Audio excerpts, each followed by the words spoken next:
এখানে কর্মসূচির ডাকটা দিয়েছেন আমরা জানতে চাচ্ছি। ডাক্তার মৌমিতার সাথে যে সহিংসতা হয়েছে এবং তাকে যে নির্মমভাবে হত্যা করা হয়েছে কলকাতায়, তাকে নিয়ে যে আন্দোলন হচ্ছে সেই আন্দোলনের সাথে আমরা সংহতি প্রকাশ করে আজকে আমাদের এই মানববন্ধন। এবং আমাদের দাবি সেটা হচ্ছে যে যেসব ধর্ষকরা আছেন এবং ধর্ষণের সাথে যারা সরাসরি যুক্ত তাদেরকে দৃষ্টান্তমূলক শাস্তি দেওয়া হবে। এখানে দৃষ্টান্তমূলক শাস্তি দিয়ে কিন্তু আমরা শুধু বলার জন্যই বলছি, ব্যাপারটা কিন্তু এরকম না। এখানে দৃষ্টান্তমূলক শাস্তি মানে হচ্ছে এমনভাবে তাদেরকে শাস্তি দেওয়া হোক যাতে পরবর্তীতে কোনো ধর্ষণের আগে যাতে তাদের প্রথমে শাস্তির কথাটা মাথায় আসে। প্রথমে যাতে তাদের মাথায় আসে যে এই ধর্ষণ করার পরে তার সাথে আসলে কি করা হবে, তাকে কোন ধরনের শাস্তি দেওয়া হবে পরবর্তীতে, এই ধরনের শাস্তি যাতে দেওয়া হয়, এই দৃষ্টান্তমূলক শাস্তি যাতে হচ্ছে যে প্রত্যেকটা দেশে হয়। এবং সর্বশেষে যেটা বলতে চাই সেটা হচ্ছে from Bangladesh to Kolkata we all want justice. তো জানি বাংলাদেশে হচ্ছে রেপকেস অনেক কম হয়, কিন্তু হচ্ছে ওই যে লোকলজ্জা বা ভয়ের কারণে মানুষ স্পিক আপ করে না।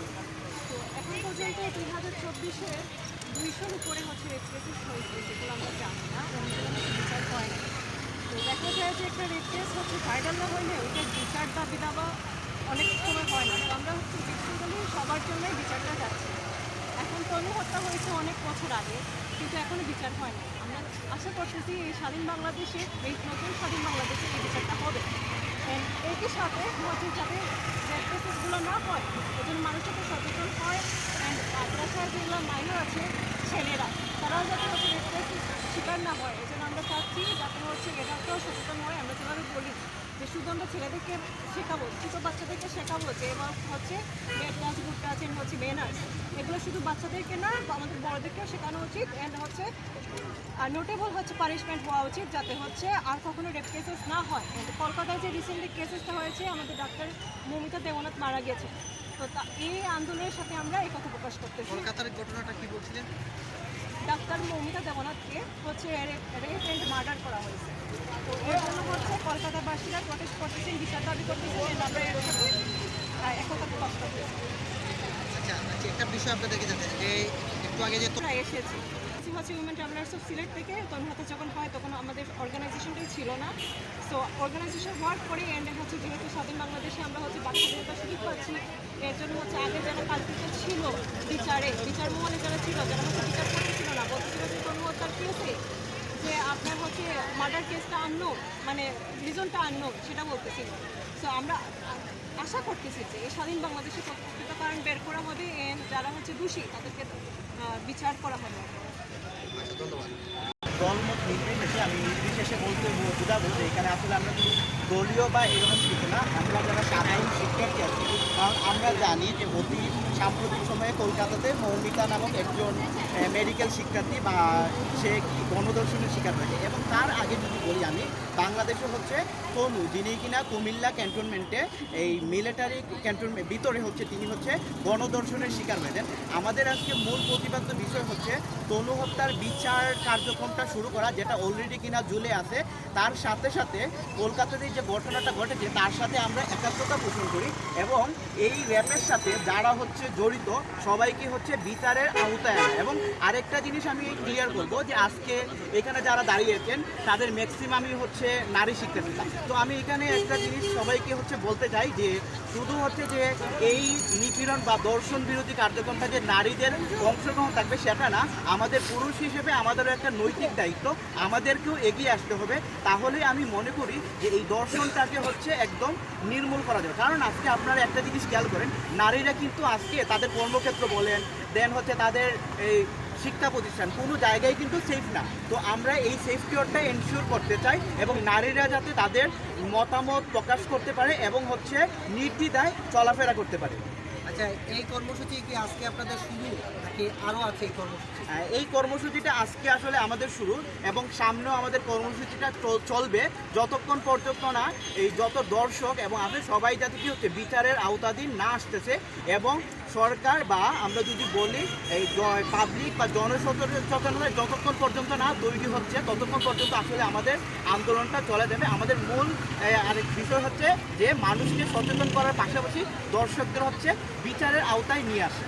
আচ্ছা, এই যে কার্যক্রম ফলে এর আগেও বাংলাদেশে যতগুলো দর্শন হয়েছে আমরা জানি এমসি কলেজে যে দর্শনটা হয়েছিল সেটাই তো তার পরেই কিন্তু আমরা কিন্তু সেটার বিরুদ্ধে কিন্তু দাঁড়িয়েছিলাম এবং তখনই কিন্তু সেই দর্শকদের সাজা নিশ্চিত হওয়ার পরেই কিন্তু আমরা সেটাকে মানে ওই পর্যন্ত রেখেছিলাম। কিন্তু এখন নতুন আরেকটা জিনিস যেহেতু আসছে তাই আমরা আবার সবাই দলমত নির্বিশেষে এখানে দাঁড়িয়েছি এই দর্শকদের হচ্ছে শাস্তিটা নিশ্চিত করতে।